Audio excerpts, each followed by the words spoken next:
Yeah, hello guys, thank you for staying tuned to our channel. I welcome you once again to my channel. Today I want us to look at health seeking attitudes. Yeah, how much attention do we pay to our health? Yeah, is every now and then we feel uneasy, and little before we know it, there's one disease or the other. There's a disease. So when we're uneasy, somehow there may be a disease that is ongoing. Now, how do we look at that disease? How do we look at that unease? What is our attitude towards that uneasy situation that we are into? What is our health seeking attitude? How many of us feel such and want to go to the hospital or, talk to your healthcare provider and say, this is how I feel? Most of the time, we assume that thing which we feel will go away. Others feel that, oh, this is how it normally comes and it goes that way. Some will even tell you that I think I just need rest. Yeah, it's possible that it is just rest you need, but it's important you see your healthcare provider, because some of those little things you feel or that makes you feel uneasy may actually be the earliest warning sign of something much more serious. So the good thing to do is to talk to your healthcare provider about it. They could take some history from you. They'll ask you more information, that you don't think are even relevant. But you may discover that by the time they ask you 1, 2, 3 things, you would be able to volunteer some information that were not of concern to you. But when you add those information to what you have complained about, it makes something more reasonable and it points to something much more serious. Another situation is when people have a reason to manage a chronic illness. Yeah, somebody is sick. It's an illness that cannot be cured but can be managed. And I can tell you that so many people have chronic illness. And the real thing now is that rather than the illness kill the person dies a natural death and the illness dies with the person. So we have a situation where if you have a good health-seeking attitude, you die with the disease rather than of the disease. I guess you know what I mean. Instead of the disease killing the person lives his normal life, managing disease alongside. And by the time the person lives his life and dies, the disease dies with him or her. Because whether we're healthy or not, someday we're going to die. So your health-seeking attitude, if it's positive enough, it could convert your illness into that which will die with you rather than be the one that will kill you.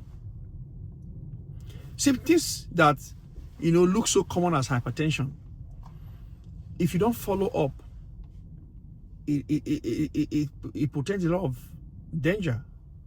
So people get, for example, diagnosed that, oh, you are hypertensive and we need to commence you on antihypertensives. And the person say, okay, that's fine. They commence you on antihypertensives. You take the first 1 week and those things that made you feel uneasy and made you visit the hospital and they don't discover that you're hypertensive, they have gone. And the next thing you have suspended your medications. And when they give you those medications, they give you a 1 month appointment. By that 1 month, you're not fine. Those things that used to give you concern are not there anymore. But you were told from the time you were diagnosed that this hypertension is a disease that you will need to manage for the rest of your life. You can modify your lifestyle to help the management become better. But don't stop your medication and don't stop seeking attention, because Hypertension will actually do damage, for example, to body organs. So each time you go see your doctor, it's not just to change your medication. Some people will tell you that, oh, I went to check my BP in a patent medicine store. They use their BP apparatus to check my BP. It was normal, so I bought new drugs. It's not as simple as that. Each time you see your healthcare provider, as long as you have a chronic illness, they're going to look at those organs that are likely to be under threat when you have those diseases. It is those organs that will actually be the best indices to monitor the progress of these diseases. If, for example, it's hypertension, you need to look at the kidneys, look at the liver, you know. You need to take your things as simple as your body height, your height and body weight. You need to look at your cholesterol, no? So, do a kidney function test, do a liver function test, then look at your lipid profile. See, all of these will point to the fact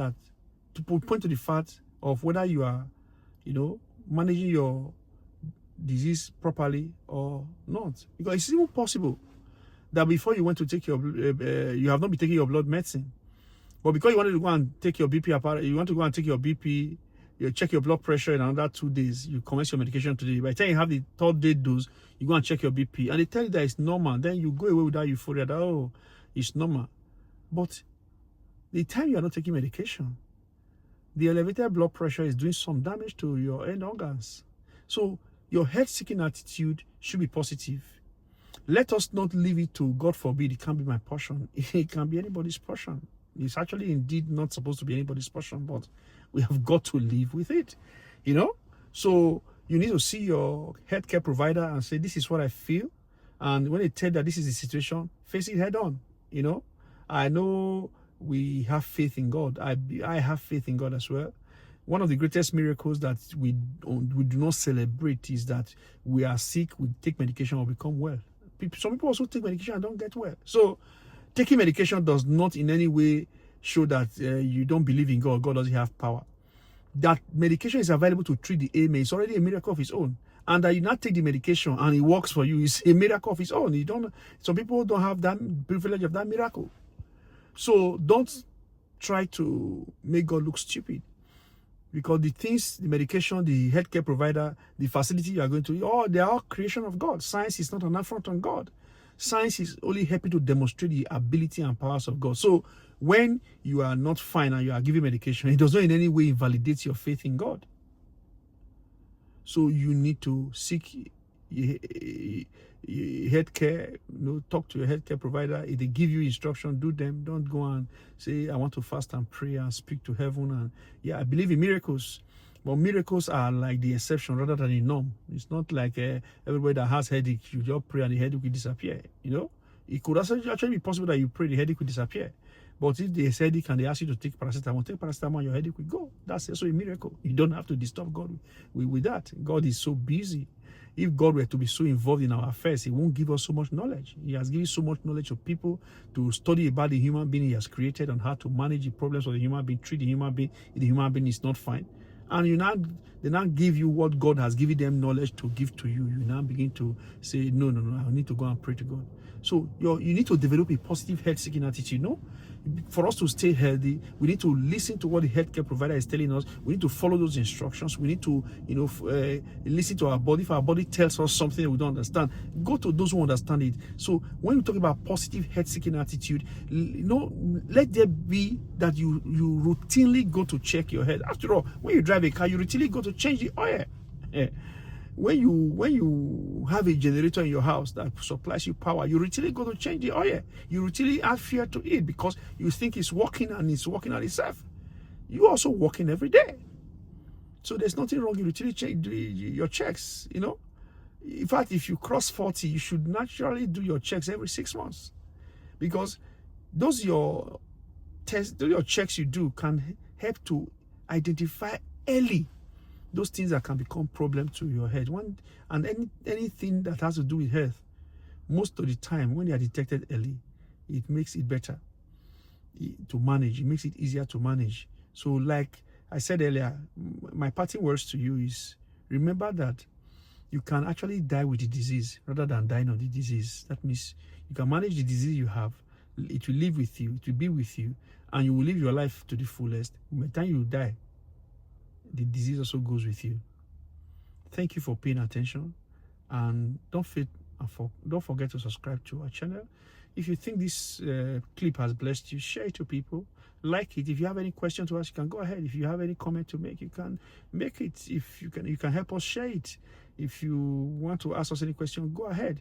But yes, I'm a physician, but I'm not your physician, as I always tell you. So you need to have your physician who will see you physically, who will talk to you. This I'm telling you is not a replacement for what your healthcare provider should do for you. So it is just to encourage you to make sure that you are doing the right thing with your health and with your healthcare provider. Thank you so much, and God bless you for staying tuned.